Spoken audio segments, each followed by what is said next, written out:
আসলে এবার ভোলা মাস্তানের কথায় আসা যাক। ত্রাস এলাকার ত্রাসের নাম ভোলা। চুচুড়ায় ভোলার মস্তানি অতিষ্ঠ স্থানীয়রা। কয়েক মাস ধরে রোজ বাজারে ঢুকে এভাবেই মস্তানি ভোলার। দেখতেই পাচ্ছেন ক্রেতা বিক্রেতা যাকে ইচ্ছে গুঁতো মারছে ভোলা। ভোলার গুঁতোয় জখম একাধিক। ষাঁড়ের আতঙ্কে লাঠি হাতে বাজারে পাহারা।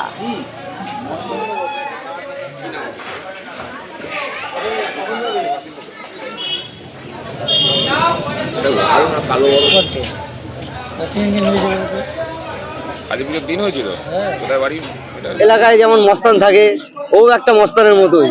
ও যখন বাজারে আসে, ওর জন্য আমরা কেউ ঠিকঠাক ভাবে ব্যবসা করতে পারি না। বাজারে মস্তান? হ্যাঁ, ও বাজারে অ্যাকচুয়ালি মস্তানি ধরেন, ঠিক আছে। এবার ও তো একটা অবলা জিনিস, ওকে তো মারধর করলে চলে না। কদিন আগে মন্দিরে একজন প্রণাম করতে এসেছিল, তাকেও গুঁতো দেওয়ার মতো সিচুয়েশন হয়ে গেছিল। আমরা লাঠি দিয়ে যেহেতু তাড়িয়েছি বলে সে পালিয়ে গেছে। আমরা বিশাল একটা আতঙ্কের ভেতরে আছি এই ভোলাকে নিয়ে। সবাইকে বিরক্ত করে, আর ওকে কেউ ভয় না খেয়ে খায় না, ভয় খায়। সব দোকানে ক্ষতি করে, সব দোকানে। মানে যারা লোক আসছে বাজার নিতে, তাদেরও ক্ষতি করে এবং তারা তো বুঝতে পারে না।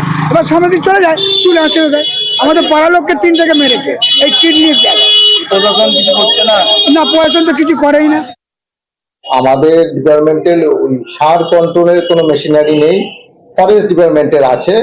আর এগুলো সাধারণত কি করা হয়, যদি খুব উৎপাত করে সেক্ষেত্রে কন্ট্রোল করে সেটা কেউ খোয়াড়ে দেয়, কেউ পিজরাপোল সোসাইটিতে দেয়, তারা ওই বেঁধে রেখে ওই খাবারটা দেয়। এইভাবে করা হয়। যদি কোনো অসুবিধা থাকে তার চিকিৎসা হবে।